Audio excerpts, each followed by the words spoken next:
আসসালামু আলাইকুম বন্ধুরা, কেমন আছেন সবাই? আশা করছি সবাই ভালো আছেন। দেশে এবং প্রবাসে যে যেখানে বসে আজকের এই ভিডিওটি দেখছেন তাদের সবাইকে স্বাগতম জানাচ্ছি। আমি আরিফ জান, সংযুক্ত আরব আমিরাত থেকে।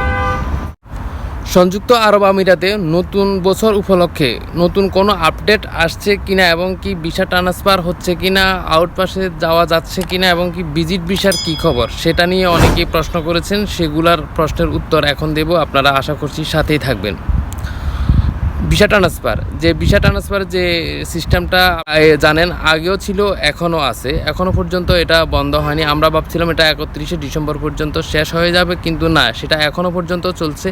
যারা ভিজিটে আসছেন তারাও বিভিন্ন জায়গাতে ভিসা লাগাতে পারছেন এবং কি যারা ক্যান্সেল হয়ে গেছেন তারাও বিভিন্ন জায়গাতে ভিসা লাগাতে পারছেন। এখনও পর্যন্ত বন্ধ হয়নি, আপনারা লাগাতে পারবেন। তবে কখন বন্ধ হয়ে যায় এই বিষয়ে কোনো সঠিক দিক নির্দেশনা এখনও পর্যন্ত দেওয়া যাচ্ছে না, যে কোনো মুহূর্তে বন্ধ হতে পারে।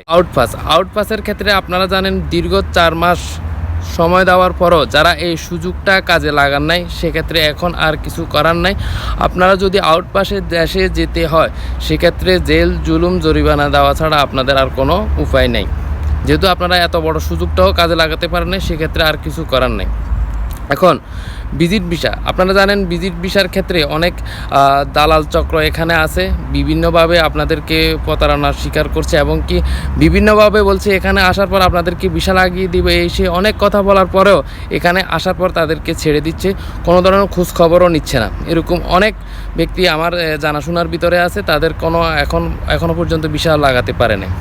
তবে গতকালকে অভিবাসন দিবস উপলক্ষে প্রধানমন্ত্রীও একটা ঘোষণা দিয়েছেন, সোনার হরিণ ধরতে গিয়ে আপনারা অন্ধের মতো ছোটাছুটি করবেন না।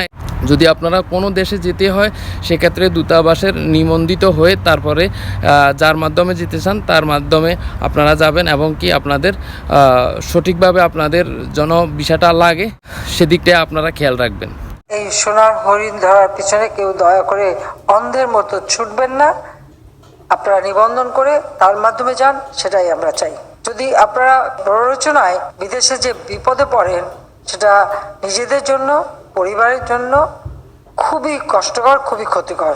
সরকার প্রধান বলেন, বাইরে গিয়ে প্রবাসী কর্মীদের যেন সম্মানহানি না হয় সে ব্যাপারে প্রবাসী কল্যাণ মন্ত্রণালয় এবং বিদেশে পাঠানোর সঙ্গে জড়িত বিভিন্ন রিক্রুটিং এজেন্সিকেও খেয়াল রাখতে হবে। মানুষ অনেক সময় নানা ধরনের কথা চিন্তা করে, ভাবে যে বিদেশে গেলে বোধহয় অনেক অর্থ উপার্জন করবে, সেখানে কিছু কিছু দালালের খপ্পরেও অনেকে পড়ে অন্ধকার পথে পা বাড়ায়। তো বন্ধুরা, এই ছিল আজকের মতো। তো এতক্ষণ পর্যন্ত আমাদের সাথে থাকার জন্য আপনাদেরকে অসংখ্য ধন্যবাদ। যারা চ্যানেলটিতে নতুন তারা অবশ্যই চ্যানেলটি সাবস্ক্রাইব করে রাখবেন।